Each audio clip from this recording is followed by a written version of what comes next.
Então, agora eu vou falar um pouquinho sobre o sangue, para vocês, explicar para vocês como que o sangue é constituído, né, os componentes do sangue e algumas funções dele. Todo mundo necessita do sangue, né?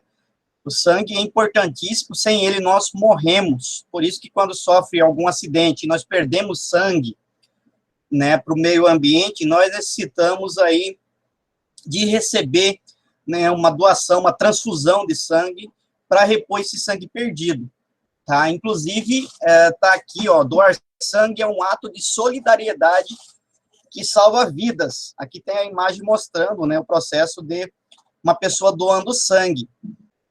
E, ultimamente, o nosso hemocentro está tendo muita dificuldade, né, muita falta de sangue, por causa desse período de pandemia. E doar sangue não tem perigo nenhum, né, vai ter apenas uma picadinha ali, vai, né, retirar o seu sangue, vai ser feito um exame para ver se aquele sangue seu, né, está apto para ser doado para alguém, para ver se tem algum vírus, alguma coisa que não poderia estar doando sangue, tá? E é muito bom doar o sangue, porque você está ajudando, assim, pelo menos é o que eu penso, e eu sempre recomendo, porque você está ajudando uma pessoa, várias pessoas, às vezes, e nós também, né, não estamos aí livres de estar necessitando uma transfusão de sangue, né? No nosso dia a dia, dentro de casa mesmo, pode sofrer algum acidente, ou podemos necessitar de fazer uma cirurgia e nós vamos necessitar de sangue. Pergunta, por que o sangue é vermelho? Não sei se vocês já pensaram, por que o sangue é vermelho? Quais são os componentes e as funções que esse sangue exerce no nosso corpo? Por que é importante identificar o grupo sanguíneo de uma pessoa, né? Então, não existe apenas um tipo sanguíneo, existem vários tipos sanguíneos. Inclusive, eu tenho algumas aulas explicando, né, sobre a tipagem sanguínea, sobre os tipos sanguíneos. Então, do que é feito o sangue? O sangue vai ser formado pelo plasma, que é aquele líquido, né? Onde vai estar ali naquele plasma, ele vai ser formado por água, por minerais e por açúcares, como a glicose e também proteínas dissolvidas ali neste plasma. E nadando no plasma, lógico, nós vamos ter também nutrientes e vamos ter células sanguíneas também. Quando eu retiro o sangue da nossa veia, ele sai totalmente vermelho, tá? Quando eu coloco num tubo de ensaio e deixo algumas horas, o que acontece? Ele separa, fica uma parte superior transparente, meio um líquido amarelado, que seria o plasma ali, e aqui eu vou ter uma parte bem mais vermelha, que seria aí as hemácias são mais pesadas, por isso que elas decantam primeiro, vão primeiro para o fundo, e teria uma camadinha, que às vezes a gente nem consegue visualizar a olho nu, né, uma camadinha intermediária entre o vermelho e entre o amarelo, que é onde vou ter as plaquetas.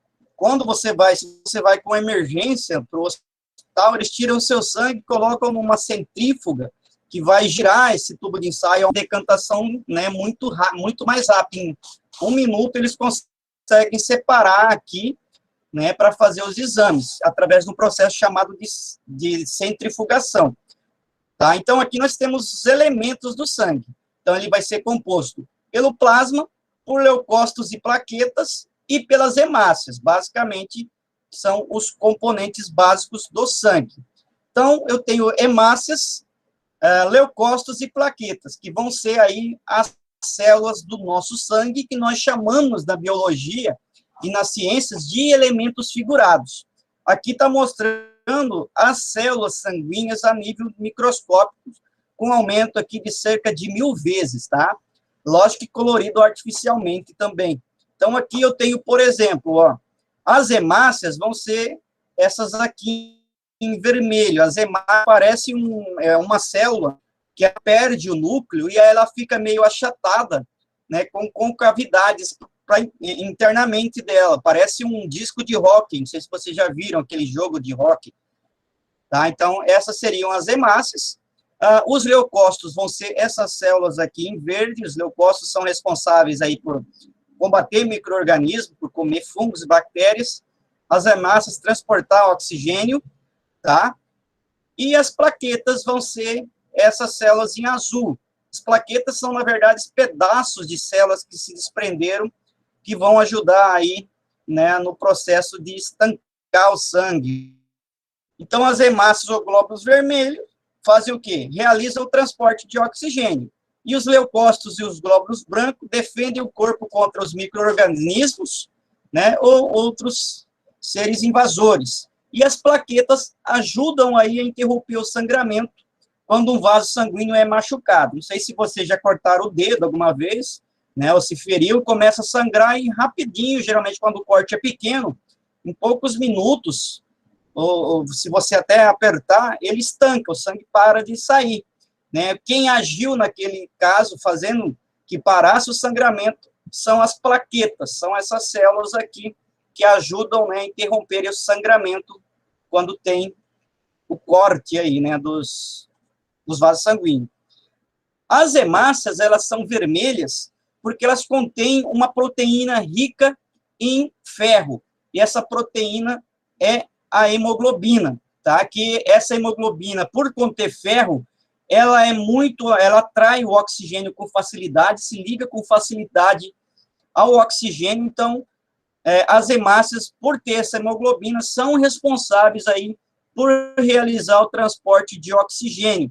E por ter também essa hemoglobina, que é de cor vermelha, é que o sangue vai ter a cor vermelha, tá? Então, a cor vermelha do sangue vem justamente dessa proteína chamada hemoglobina, que ela é avermelhada por conter moléculas de ferro na sua composição, tá? A cada 1 milímetro cúbico de sangue, vai possuir de 4 a 6 milhões de hemácias, tá? Então, a cada 1 milímetro cúbico, a cada 1 ml de sangue, nós vamos ter de 4 a 6 milhões de hemácias ali, de células de glóbulos vermelhos. Aqui é a imagem real do sangue, sem coloração artificial, mostrando aqui as hemácias. Aqui está falando que um aumento de cerca de 715 vezes, está com uso de corante,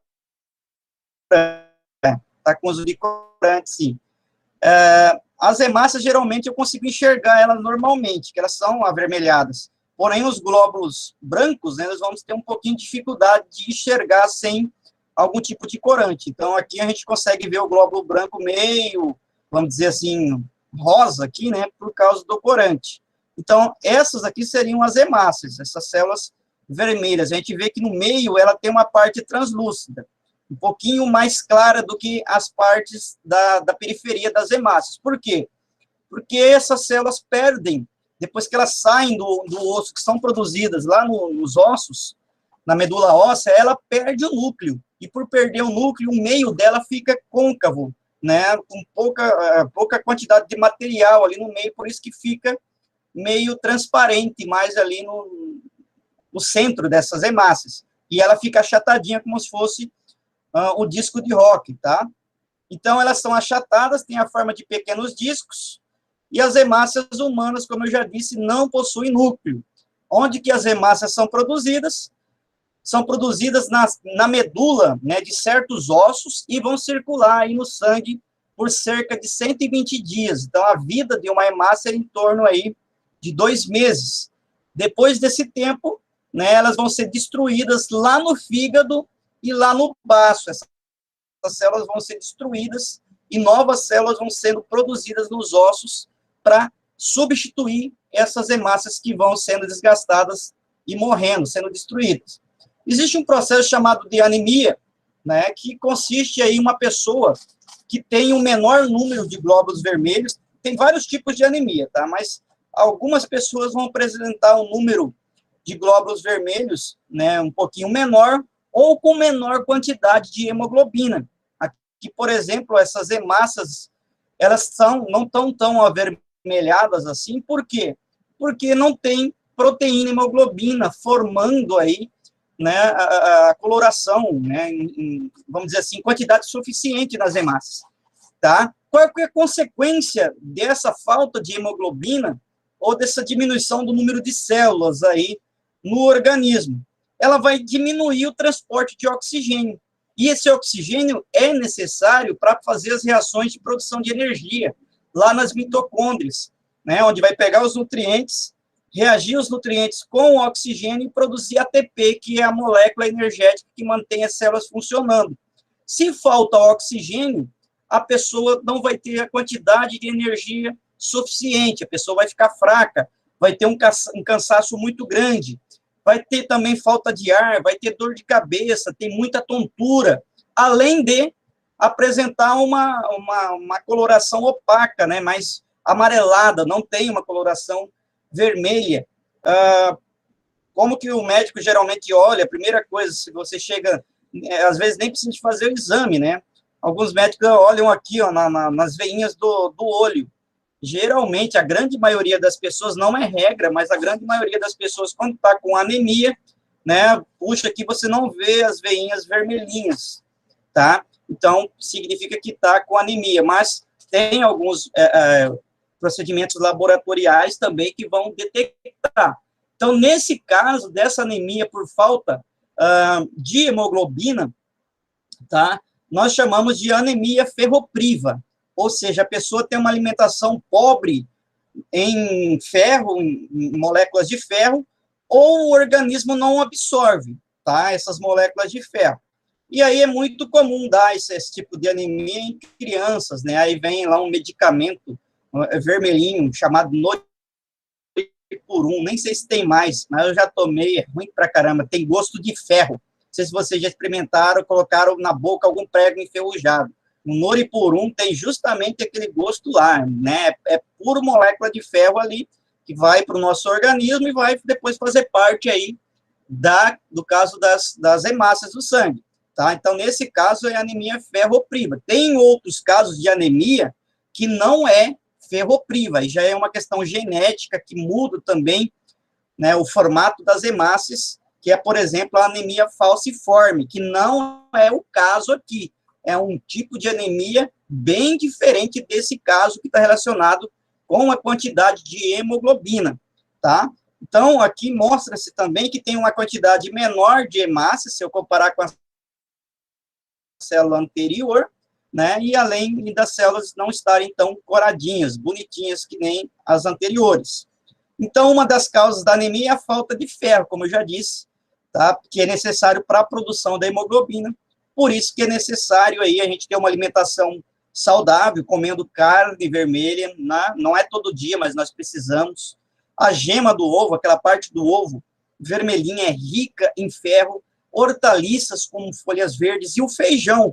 Feijão também é riquíssimo em ferro. Quem não come feijão, quem não gosta de comer ovo e não come muita carne, também tem uma grande propensão a ter algum tipo de anemia ferropriva aí durante sua vida, tá? Vou falar um pouco dos leucócitos. Os leucócitos são as células de defesa do corpo, eles defendem o organismo aí contra organismos invasores, como bactérias, fungos, tá? Eles vão ser produzidos também lá nos ossos longos e também nos tecidos linfáticos, tá?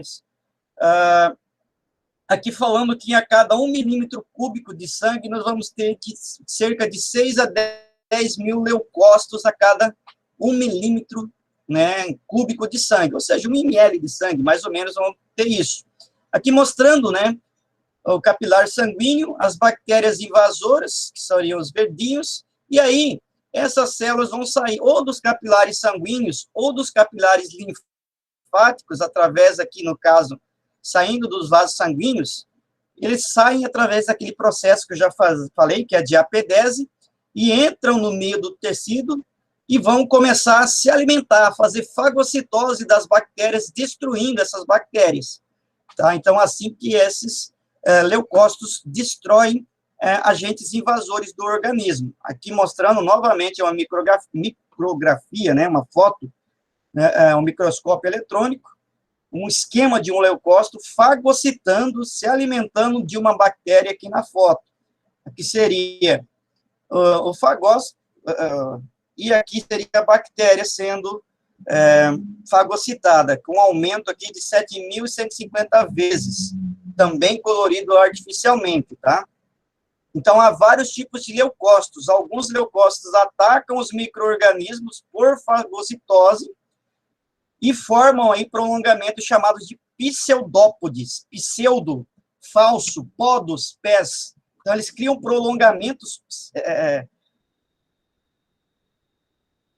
da própria membrana e do citoplasma e vão abraçando as bactérias aqui, ó, isso aqui seriam os pseudópodes, são falsos pés, e aí formam uma vesícula e colocam essa bactéria para dentro do corpo, para dentro da célula, e vão fazer a digestão, destruindo essas bactérias e retirando sua energia ali, né, dessas bactérias. Muitas vezes, esses leucócitos, ao fazer isso aqui, eles acabam morrendo também, tá? E acabam formando, quando eles morrem, quando tem uma grande infecção, eles comem tanto que não conseguem, né, vamos dizer assim, se manter vivo e morrem, formando o que nós chamamos de pus, né, quando tem um ferimento aí no nosso organismo. Falar da defesa por anticorpos, tá?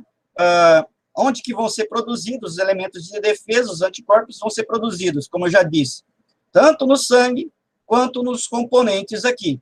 No sangue, o sangue vai ser produzido na medula óssea, né, dos ossos longos, tá? Então, células de defesa são produzidas aqui, são produzidas no baço, tá? Nas tonsilas, que também vão estar aqui por dentro da nossa garganta, no timo. Então, quando existe uma bactéria aí no nosso organismo, né, algum ser estranho ao nosso corpo, as proteínas deles vão ser consideradas estranhas. Essas proteínas ou células invasoras do nosso corpo, estranhas ao nosso corpo, são chamadas de antígeno. O que é um antígeno que está causando um monte de dano à humanidade no momento? Um tipo de antígeno. Seria aí o que nós chamamos de coronavírus. E aí vem justamente o nosso sistema sanguíneo com o sistema linfático atuando, produzindo anticorpos para destruir ele. Tá? Como o nosso corpo não conhecia aquelas proteínas, o nosso corpo não conseguiu produzir ainda, vamos dizer assim, né, a tempo, os anticorpos. Por isso a importância da vacina. Quando nós tomarmos a vacina do Covid-19, nosso corpo vai entrar em contato com aquelas proteínas que compõem o vírus, vão interpretar ela como algo invasor, algo que não é legal para o corpo, vão produzir anticorpos, dá tempo de produzir anticorpos e não causa problema, né? Então, tem tipos de vacinas que é apenas as proteínas, né, do vírus. Tem outras proteínas que são formadas pelo vírus morto, que nós chamamos de vírus atenuado, né?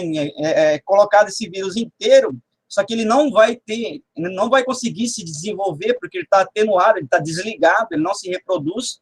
Então, o corpo entra em contato, vê que aquele vírus tem um monte de proteína e é estranho ao organismo, e aí todo o sistema de defesa, né, começa a produzir proteínas que vão destruir. E aí, o que acontece? Quando o organismo é sensibilizado por algum agente, por algum antígeno, né, ele guarda uma memória de defesa. Quando vir novamente a ser infectado, ele já conhece, não tem aquele trabalho de estudar primeiro, de reconhecer o antígeno, ele já conhece e já começa a produzir imediatamente anticorpos que combatem esse agente invasor. Então, essa é a importância das vacinas, tá? Então, nós vamos ter os linfócitos aqui, e vão ter, quando entra o antígeno, começa a produção das proteínas de defesa, que são os anticorpos, tá? Que vão neutralizar esses antígenos. E nós vamos ter os linfócitos, que são os leucócitos encarregados de produzir os anticorpos. Então, os linfócitos vão ser encarregados de produzir os anticorpos. Esses linfócitos são encontrados em grande parte nos linfônodos, né? E esses linfócitos fazem parte do sistema imunitário ou do sistema imune e vai realizar o combate individualizado aí contra cada tipo de invasor. Então, toda vez que nós fomos infectados por algum tipo de vírus ou de bactéria e sobrevivemos, nosso organismo guardou uma defesa e guardou uma memória, tá? Se eu sobrevivi, o meu organismo já consegue, né, se for infectado novamente, combater esse anticorpo, esse agente invasor, o antígeno, que seja um vírus ou uma bactéria, evitando, assim, que ele prolifere pelo nosso organismo e nos destrua, tá? A leucemia é um problema também relacionado com os glóbulos, com o número de glóbulos brancos do sangue, né, que pode indicar aí um quadro de leucemia, que é uma forma de câncer que ataca os leucócitos, tá? A medula óssea, os tecidos linfáticos, passam a produzir em grande número os leucócitos anormais, que são incapazes de defender o nosso corpo. Há vários tipos de leucemia que podem ser causados por fatores genéticos, por vírus, por radiações ou por substâncias químicas. Em alguns casos, é necessário um transplante de medula óssea. Não sei se vocês já ouviram falar, mas tem também esse transplante de medula óssea, né, onde a medula do doente é retirada e destruída e é substituída por uma medula óssea de um doador saudável. Com esse transplante de medula óssea, compatível, é lógico, né, essa pessoa passa, então, a produzir, né, o seu sangue de forma ideal, né, das quantidades normais de leucócitos.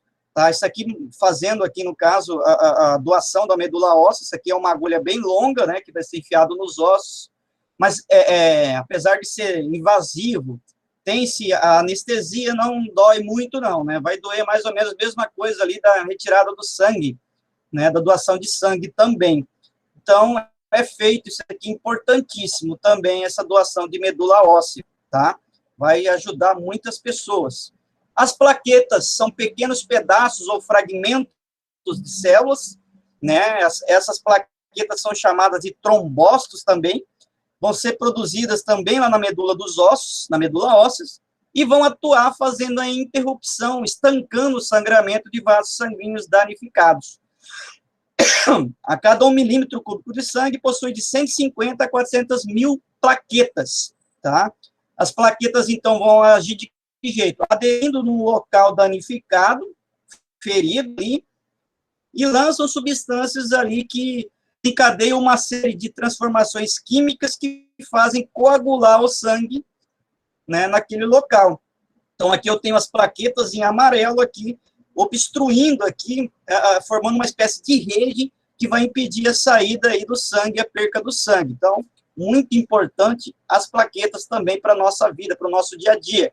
O que é um coágulo? O coágulo vai ser formado por hemácias, leucócitos e plaquetas presos na rede de uma proteína, né? Essa proteína é chamada de fibrina. Então, aqui seriam os coágulos sanguíneos, que foi desencadeado lá, né, pela plaqueta também. Ajuda a formar essa proteína fibrina. Então, ela vai funcionar como uma rede, como uma tampa que vai fechar o vaso sanguíneo que foi cortado, impedindo, né, que saiam as hemácias. Tem uma doença chamada hemofilia, que é uma doença hereditária que vai provocar a falta, né, de fatores necessários para ocorrer a coagulação sanguínea. Então, um pequeno ferimento, como um corte do dedo, né, pode ocasionar que a pessoa perca uma grande quantidade de sangue nesse ferimento, né, isso pode sangrar até a morte. Então, é muito complicada essa questão da hemofilia. Tá? Então, é importante diagnosticar no começo para fazer os tratamentos e também para se tomar mais cuidado. Aqui mostrando as hemácias, né, o glóbulo branco e aqui as proteínas, tá? Que estão ajudando a formar uma redezinha aqui que evita aí, que forma o coágulo sanguíneo, evitando assim que o sangue vaze. Ó, a gente pode ver que as hemácias estão presas nessas redes de fibrina, tá? Bem interessante, bem legal. Isso aqui visto com um aumento de 4.000 vezes e colorido também artificialmente. Os grupos sanguíneos, deixa eu ver se vai dar tempo. Grupo sanguíneo, nós vamos ter 4 grupos sanguíneos. Esses grupos sanguíneos vão ser determinados aí pelo tipo de proteínas que possui nas hemácias sanguíneas e, né, os anticorpos que vão estar aqui no plasma, tá? Então, o grupo sanguíneo é determinado também por antígeno e por anticorpos. O antígeno vai estar nas hemácias e os anticorpos vão estar, né, no plasma sanguíneo, ou não, tá? Aqui mostrando como que acontece a doação do sangue, né, da pessoa.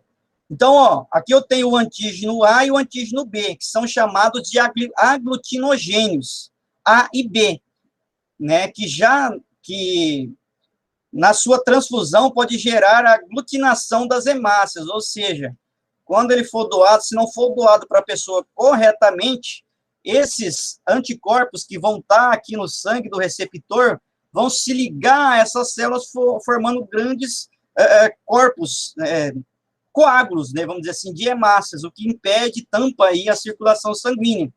Então, da mesma forma, os anticorpos anti-A e anti-B são chamados de aglutininas, porque causam a aglutinação.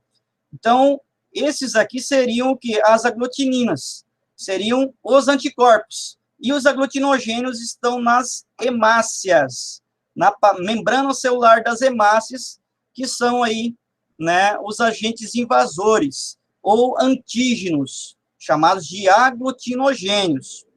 E com relação à tipagem sanguínea, os tipos sanguíneos, eu vou deixar o link do vídeo, os cards onde vão estar disponíveis as aulas aí sobre os tipos sanguíneos. Beleza?